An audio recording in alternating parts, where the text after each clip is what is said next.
How many of the decisions you think you're making of your own free will actually belong to you? Or are you just playing out a script an invisible algorithm wrote for you? Today we're talking about why we chase the same steel water bottle in droves, why we watch strangers eat caviar off luxury watches for hours, and how our bodies are turning into copies stamped out of the same aesthetic factory. In this video, we're breaking apart the disturbing anatomy of how viral culture hijacks us using the chemicals in our own brains. We're 20 seconds in. And if you close this right now, you'll never see the invisible mechanism dragging you toward the next trend. Think about it, for just a few thousand followers and likes, we've been through so much nonsense that makes us cringe when we remember it today. Those moments where you think, why did I actually do that? Sometimes we risk total embarrassment in front of a camera, twisted into strange shapes in the middle of the street just to follow a trend. Sometimes we spent our last dollar racing to buy piles of plastic or steel that serve no real purpose. We even lost control enough to sacrifice our faces, our bodies, the most private moments of our lives to this digital stage. So let's lay out, one by one, these massive collective mind blackouts that entered our lives like a drug. Cast your mind back, not long ago, to that strange period when people were breaking down store doors for a giant steel cup. Let's be honest, you probably got swept up in this madness too, and later asked yourself, why did I do that? A $40 product resold on the black market for hundreds of dollars. Stanley Quencher tumblers suddenly became a survival struggle. In sociology, Thorstein Veblen's theory of conspicuous consumption explains this exact mind blackout perfectly. Veblen says an object is bought not for its function, but to prove to the outside world that you belong to a certain class. You didn't buy that steel object to keep your water cold. You bought it to say, I'm part of this tribe. Here's the most terrifying part. The system took our primitive fear of being cast out of the herd, and sold it back to us in stainless steel. We were convinced we could buy a sense of belonging with a credit card. This desperate need to belong carries us to the second stop. Social media is a stage where we're all actors, and the spotlight on that stage never turns off anymore. The half second before a camera turns towards someone, even their posture changes. On TikTok and Instagram, millions of people undress and dress in front of cameras, turning their privacy into a storefront, for a few thousand followers. Irving Goffman's theory of the presentation of self in everyday life applies here. People search the digital stage for the value they can't find in real life. As follower counts rise, the real person behind the screen slowly disappears, leaving only a storefront serving the crowd's desires. Have you noticed how your worth quietly migrates toward a number you can't control? For the viewer, it's not really about what's being shown. It's cheap access to something that feels like intimacy, without any of the risk of a real relationship. Everyone thinks they're gaining something in this exchange. Almost no one finds what they were actually looking for. This hunger to be seen takes on an even more extravagant form at our third stop. Third stop, old money aesthetics. Picture those flawless people with massive Rolexes on their wrists, eating caviar off golden spoons. They're getting billions of views. While the economic crisis on the street is at its peak, why are crowds hypnotized watching this unreachable extravagance? Jean Baudrillard's theory of simulacra and simulation points exactly to this moment. What matters now isn't reality, but the signs that replace it. Whether that man eating caviar is actually rich doesn't matter to you at all. You're just receiving the fake safety and luxury signal that image sends to your brain. Here's the system's cruelest joke. While watching their fake wealth, the time you spend actually makes them richer. You're burning your own time to finance a digital illusion of a class you'll never actually enter. And the moment you close that screen of fake wealth, you're confronted, at the fourth stop, with the face in your own mirror. Have you noticed how everyone's face is slowly starting to look the same? The same upturned nose, the same plump lips, the same sharp jawline.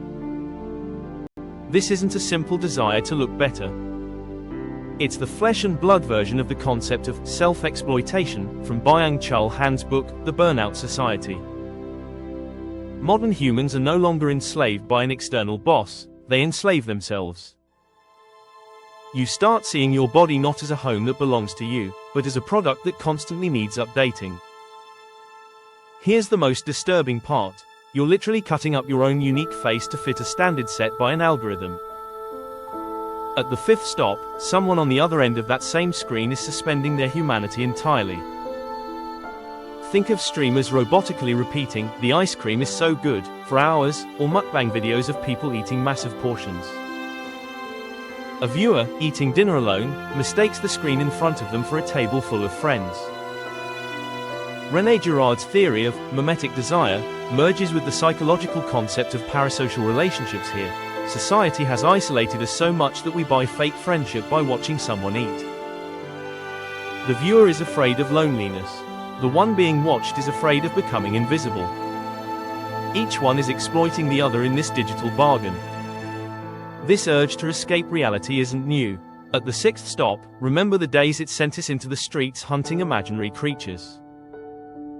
When Pokémon Go launched in 2016, millions of people flooded parks in the middle of the night.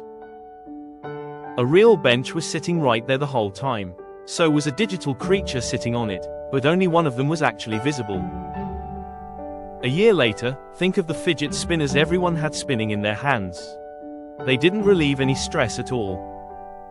We were no different from the lab rats in B.F. Skinner's operant conditioning experiments. When the reward's timing is unpredictable, your brain can't let go of that lever.